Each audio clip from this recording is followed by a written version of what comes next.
हाय, कैसे हो स्टूडेंट्स। तो मैंने नेक्स्ट वीडियो में आपको पूरा क्लास 9th का पूरा सिलेबस डिस्कशन किया। जिस किसी ने बच्चे ने वो वीडियो नहीं देखी तो सबसे पहले उस वीडियो को देखो। उस वीडियो में मैंने फिजिक्स के बारे में, साइंस के बारे में और आपको क्लास 9th में क्या क्या पढ़ना है वो सारा कुछ बताया है मैंने। तो प्लीज़ मेरी रिक्वेस्ट है, पहले वो वीडियो देखिए और उसके बाद ये वीडियो देखना। तो उसमें मैंने पूरा सिलेबस डिस्कस किया, हमारे सिलेबस में क्या क्या आने वाला है। तो एक बार और रिवाइंड कर सकता हूँ मैं। जैसे कि मोशन पढ़ेंगे हम, इसमें इसके लॉज पढ़ेंगे हम। एंड इसमें एक फोर्स आ जाएगा, फोर्स और पढ़ेंगे हम। पहला, दूसरा, ये तीसरा तीसरा हम पढ़ेंगे ग्रेविटेशन। फोर्थ हम पढ़ेंगे work and energy. And fifth पढ़ेंगे हम साउंड। तो इनके बारे में मैंने थोड़ा थोड़ा वहाँ पे बताया है मैंने। तो अब मैं स्टार्ट करूँगा मैं मोशन। तो इसमें मैं मोशन के बारे में बताना चाहूँगा। व्हाट इज मोशन, मोशन क्या होता है। जैसे कई कई सारे आपने एग्जाम्पल्स देखे होंगे या आप खुद ही हैं। जैसे आप तैयार होते हैं स्कूल स्कूल के लिए, स्कूल जाते हैं, बस लेने आती है। तो बस क्या करते हैं, आप मोशन मोशन ही तो कर रही है बस, मतलब चल के आ रही है, उसी को मोशन कहेंगे। आप नहा रहे हो, आप दौड़ रहे हो, आप खेल रहे हो, वो क्या सारे मोशन। तो हम मोशन को एक तरीक़ा से देख सकते हैं, बच्चे खेल रहे हैं, आप उठे, आप चल के गए बाथरूम तक। ऐसे थोड़ी नहीं आप मतलब बाथरूम आपके पास आ गया हो तो आप ही तो चल के गए। तो ये सारे एग्जाम्पल्स हैं मोशन के। तो बेसिकली हम मोशंस को कह सकते हैं, मोशन क्या होता है। तो एक्चुअली कह सकते हैं मोशन को the movement of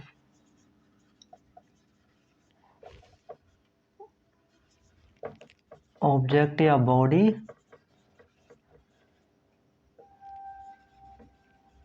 is called motion.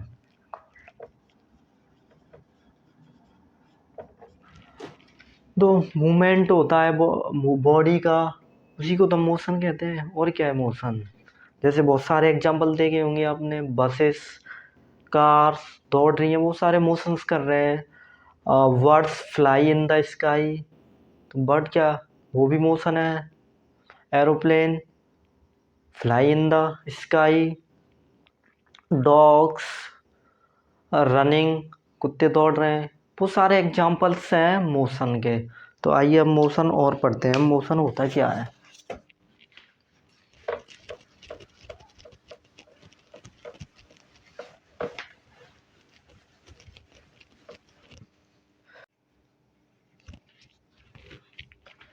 ये चैप्टर चैप्टर पहला हम पढ़ने जा रहे हैं, चैप्टर फर्स्ट है ये।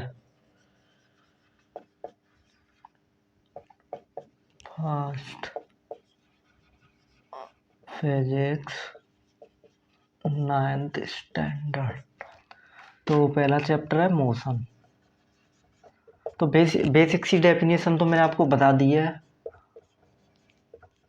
The movement of body is called motion. तो मोशन को जानने से पहले आपको एक वर्ड और मैं बताना चाहूँगा, स्टेशनरी ऑब्जेक्ट। स्टेशनरी ऑब्जेक्ट जानना बहुत ज़रूरी है, तभी हम कंबाइंड करेंगे या डिफाइन करेंगे उसके अकॉर्डिंग रेफरेंस पॉइंट लेकर कि मोशन एक्चुअली होता क्या है। तो सबसे पहले मैं आपको बता देता हूँ stationary object. Stationary stationary object क्या होते हैं। वन हैज दैट, सॉरी ऐसे नहीं बोलेंगे, वन दैट हैज कांस्टेंट या fixed position with respect to time. और स्टेशनरी ऑब्जेक्ट को हम डिफाइन कर सकते हैं एक और, relatively has a zero velocity. तो एक अच्छा सा बड़ा आया जीरो वेलोसिटी। वेलोसिटी को मैं आपको आगे आगे टॉपिक आने वाला, वेलोसिटी हम आगे पढ़ेंगे। वेलोसिटी क्या होता है पहले आपको बस ये जानना है, स्टेशनरी ऑब्जेक्ट होते हैं उनकी हम वेलोसिटी जीरो होती है। तो क्वेश्चन एम सॉरी एमसीक्यूज में एमसीक्यूज में आ सकता है ये स्टेशनरी ऑब्जेक्ट कि एमसीक्यूज में आ सकता है जो स्टेशनरी ऑब्जेक्ट होती है वेलोसिटी 1 2 है नो, तो जीरो ऑप्शन लगाना। वेलोसिटी में आपको आगे पढ़ाऊंगा। तो जैसे for example a book on a table, book on a table. तो आपने देखना है बुक टेबल पर ही रखी रहेगी जब तक आप नहीं उठाओगे, अपने आप तो उठने से रही। तो आप समझ में आ रहा होगा आपको स्टेशनरी ऑब्जेक्ट की एक कहानी। स्टेशनरी ऑब्जेक्ट क्या है कि जो टाइम के अकॉर्डिंग अपनी पोजीशन ही ना चेंज करे, उसे हम स्टेशनरी ऑब्जेक्ट कहेंगे। जिसकी फिजिक्स की भाषा में बोलेंगे जीरो वेलोसिटी, जीरो वेलोसिटी हो। और क्या, या सिंपल सी बात हम बात कह सकते हैं, सिंपल सी ऑब्जेक्ट्स एट रेस्ट। ऑब्जेक्ट जो रेस्ट पर रहते हैं उन्हीं को हम आगे बोलते हैं स्टेशनरी ऑब्जेक्ट, कॉल्ड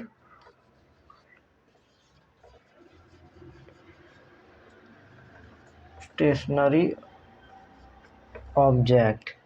आई बात समझ में आपकी?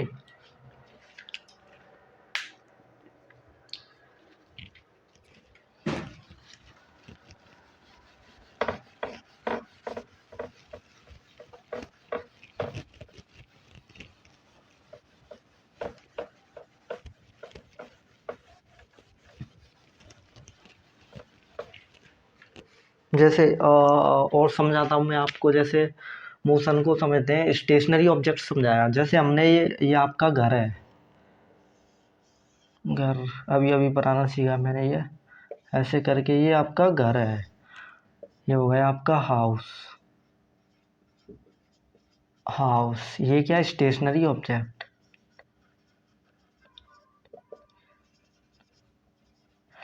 अब आप सुबह सुबह स्कूल के लिए रेडी हो रहे हो, आपको बस लेने आ रही है, तो बस आ गई यहाँ पे।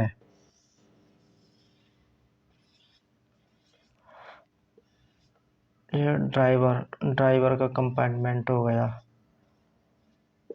ड्राइवर, ये सीट आ गई। आप इसमें आके बैठ गए, तो आपने देखा अब आप घर से इसमें बैठ गए, तो ये आप यहाँ से चल के यहाँ पे आ गई। यहाँ देख लो, ये लाइट का खंभा है, लाइट के तार जा रहे हैं, लाइट टावर बोल सकते हैं इसे। तो बस अब यहाँ पे आ गई। और ये लास्ट में ये आपका school,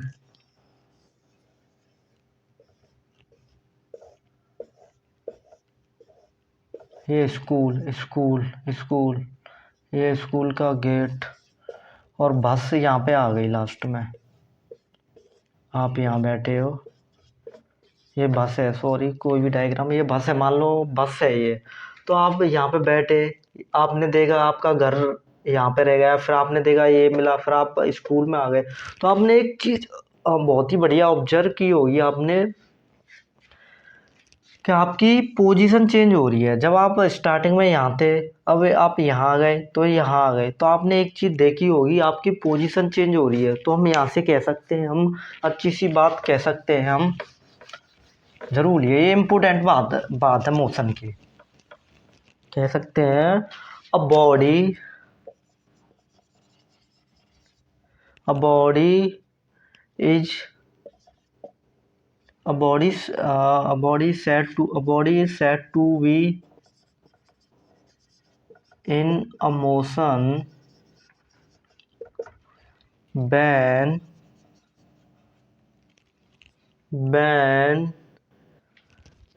its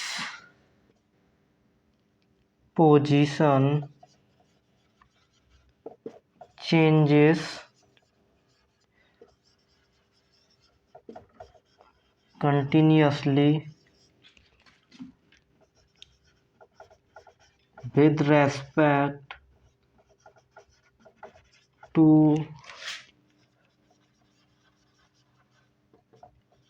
stationery object taken as a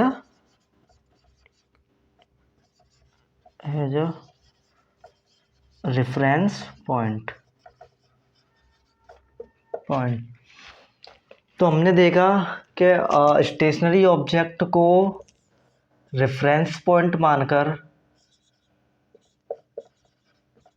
taken reference point, stationary object को हमने स्टेशनरी ऑब्जेक्ट को रेफरेंस पॉइंट मानकर हमने ये देखा कि हमारी पोजीशन यानी तुम्हारी पोजीशन, तुम बस में बैठे हो तो आपने देखा ये स्टेशनरी ऑब्जेक्ट ये मान लिया आपने हाउस। तो आपने देखा आपकी पोजीशन पहले आप हाउस था, अब ये आ गया, तो आपकी पोजीशन कंटिन्यूसली चेंज हो रही है स्टेशनरी ऑब्जेक्ट के। पहले ट्री आ गया, ये आ गया, तो आपने देखा आप बस में जा रहे हो। अभी आप यहाँ पे थे, यहाँ से तो घर दिख रहा है, छूटता हुआ घर दिख रहा है, छूटता हुआ देखो पीछे क्या घर ये रह गया, आप यहाँ आ गए, फिर आपको गैल में ये खम्बा मिल गया, फिर आपने देखा पीछे देख तो साइड से खिड़की से देखा विंडो से बस की, तो ये पीछे छूटता जा रहा, तो आप स्टॉपेज यहाँ पे आ गए। तो आपने ये देखा लगातार आपकी पोजीशन चेंज हो रही है। तो पोजीशन चेंज हो रही है तो वो ही तो मैं कहना चाह रहा हूँ कि बॉडी को मोशन में जब कहते हैं कि कंटिन्यूसली चेंजेस देयर पोजीशन, उसकी पोजीशन लगातार चेंजेस हो रही है with respect to stationary object. Stationary object को रेफरेंस पॉइंट मानकर उसकी पोजीशन चेंज हो रही है, उसी को हम मोशन कहते हैं। देखते हैं और भी एग्जांपल बताता हूँ मैं आपको। नहीं आई ना बात, रुको अभी बताता हूँ मैं। और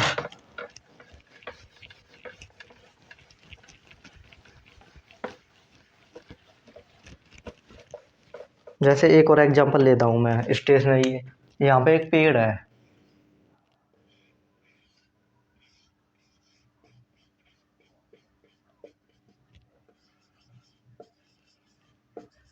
ये पेड़ है, ये सड़क है, सड़क तो इस पे, हाँ ये आपके पापा की, सॉरी ये आपकी रोल्स रॉयस है RR,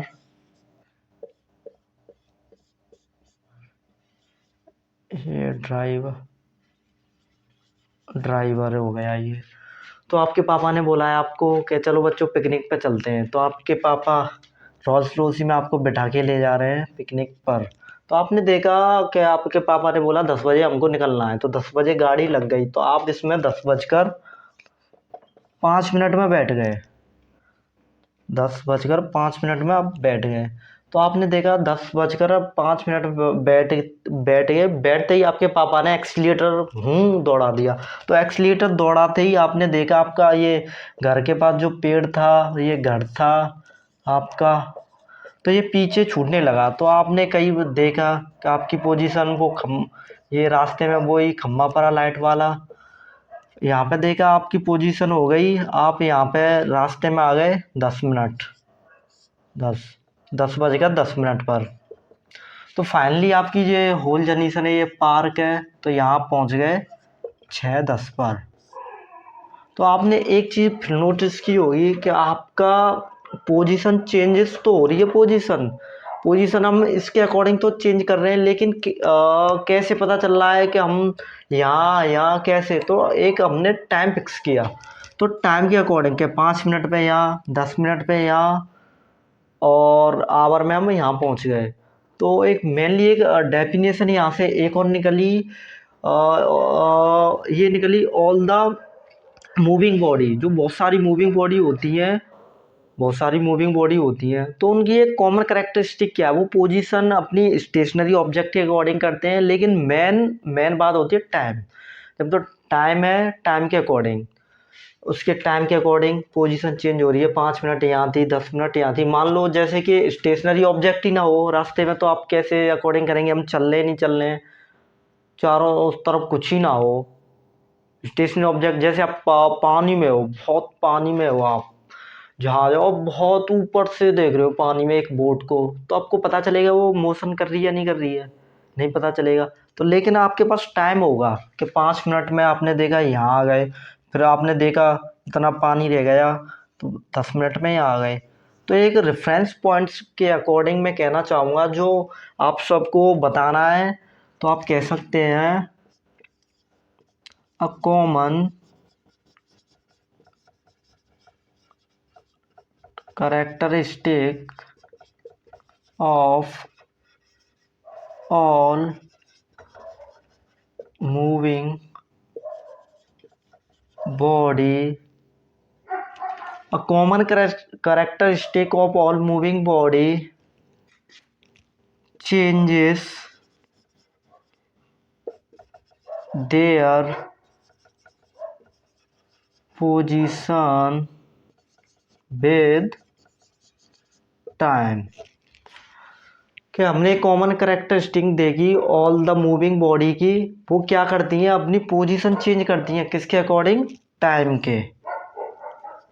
क्या किसके अकॉर्डिंग करती हैं, टाइम के। तो हमने एक चीज़ यहाँ पे एक और देखी कि कोई भी मूविंग, कोई भी नहीं, ऑल द मूविंग ऑब्जेक्ट, यहाँ सब की बात हो रही है, बहुत सारे ऑब्जेक्ट हैं जो कोई भी चल रहा है इस दुनिया में। तो हम यही चीज़ देखना चाह रहे हैं कि नोटिस करिए कि हमने एक टाइम फिक्स करिए, तो टाइम फिक्स के अकॉर्डिंग उसकी पोजीशन चेंज हो रही है, उसके अकॉर्डिंग पोजीशन चेंज हो रही है, उसी को तो हम बोल रहे हैं मोशन, वही तो मोशन होता है। Got it. और एक और एग्जांपल बताता हूँ मैं आपको, अच्छा सा एक एग्जांपल और देखते हैं अभी।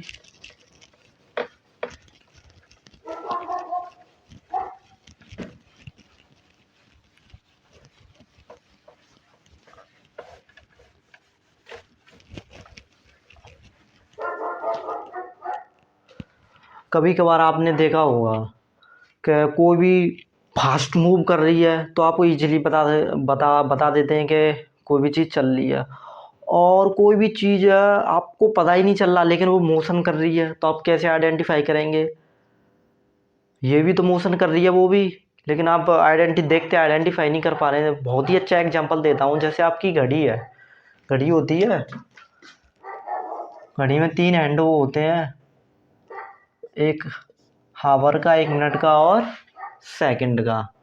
तो आपने देखा है ये आवर हो गई, ये और छोटा करो, ये मिनट हो गई, ये देखा ये सेकंड हो गई। तो आपने देखा होगा जैसे ये सेकंड वाली मूव करती है, फास्ट मूव करती है, तो आप पहचान लेते हो ये मोशन में मूव कर रही है, मोशन कर रही है। लेकिन आपने ये इन दोनों को आप देखते ही बता देते हो कि मोशन, आपको ऐसा ही तो लगता है रेस्ट पे, लेकिन आपने कैसे पता लगा कि यहाँ पे कुछ भी टाइम हो, जैसे कि इनके बीच में ये मान लो 10-11 हो रही है, 10-11 पे ये निडल यहाँ थी, तो आपने देखा 5 मिनट बाद 16 पे ये यहाँ आ गई। तो आपने कैसे पता किया, टाइम के अकॉर्डिंग, कि इस टाइम पे यहाँ थी और 10-16 पे ये यहाँ आ गई, सॉरी ये 6 है, 6 ले लो, 6-16 पर ये यहाँ आ गई। तो आपने देखा ये यहाँ से थोड़ा ऐसे मोशन करेगा ऐसे, तो हम देखते से इजीली फाइंड नहीं कर सकते, लेकिन इसकी पोजीशन चेंज हो रही है, पोजीशन चेंज हो रही है किसके अकॉर्डिंग हो रही है, टाइम के। तो यहाँ से क्लियर सी एक बात आपको समझ में आई कि मोशन वो होता है जो कोई भी ऑब्जेक्ट है वो अपनी पोजीशन चेंज करती है with respect to time, time के अकॉर्डिंग अपनी पोजीशन चेंज हो रही है, कंटिन्यूसली पोजीशन चेंज हो रही है टाइम के अकॉर्डिंग, वही मोशन होता है। अब कल इससे बहुत ही अच्छा टॉपिक आने वाला है, कल पढ़ेंगे अब, सॉरी, डिस्टेंस एंड डिस्प्लेसमेंट। जिस किसी बच्चे को कुछ डाउट हो, कुछ भी हो, प्लीज़ कमेंट करके बताइए मुझे, कुछ भी डाउट हो और मेरा पढ़ाने का तरीका समझ में नहीं आया हो तो आप प्लीज़ मुझे कमेंट करके बताइए। Thank you.